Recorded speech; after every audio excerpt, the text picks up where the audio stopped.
15 मई को इन्होंने ये कॉकरोच वाला बयान दिया। 11 मई को कुछ दिन पहले ही उन्होंने एनवायरमेंटलिस्ट के खिलाफ कुछ बोला कि दीज सो कॉल्ड एनवायरमेंटलिस्ट, इनका काम ही है कोर्ट में आके दलीलें फाइल करना। कोई भी एक ऐसा केस हमें बता दीजिए जो एनवायरमेंटलिस्ट ने डेवलपमेंट वर्क जो इन्होंने वेलकम किया हो।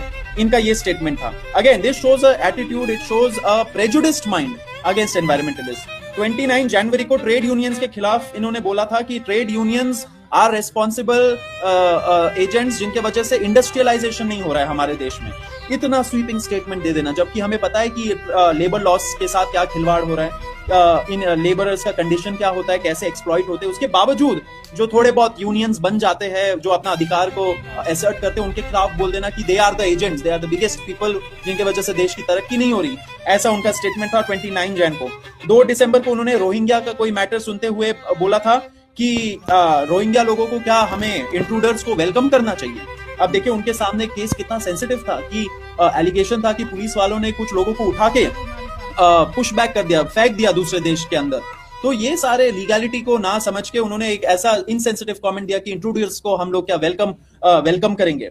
इस ऐसे ही उन्होंने पहले भी 12 दिसंबर को इन्होंने जब ये रोहिंग्या वाला कमेंट पे बहुत ज्यादा बवाल मचा था, ऐसे ही कुछ दिन बाद उन्होंने एक स्टेटमेंट दिया था 12 दिसंबर को कि nobody can browbeat me with comments, मतलब कि मुझे कोई धमका डरा नहीं सकता कोई। लेकिन एक कंसर्टेड अटेम्प्ट चल रहा है सोशल मीडिया पे एंड बाहर के साइड में क्रिटिसिज्म करके, लेकिन मैं नहीं पीछे हटूंगा, मैं नहीं कुछ करूंगा।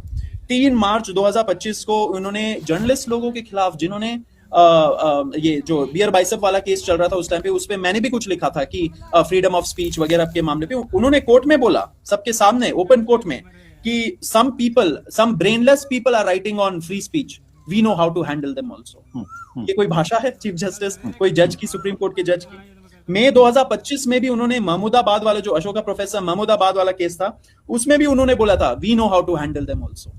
तो बताइए ऐसे धमकियां आ रही है, ऐसे कमेंट्स आ रहे हैं, and not 1 time 2 time 3 time, these are 3 4 5 7 times ऐसे कमेंट्स आए हैं पिछले 2 सालों में।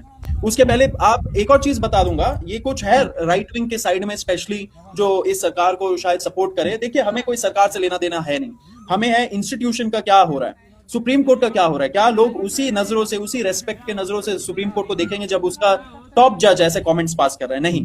तो हमारा कंसर्न है what is the institutional image, what is the signal that is going.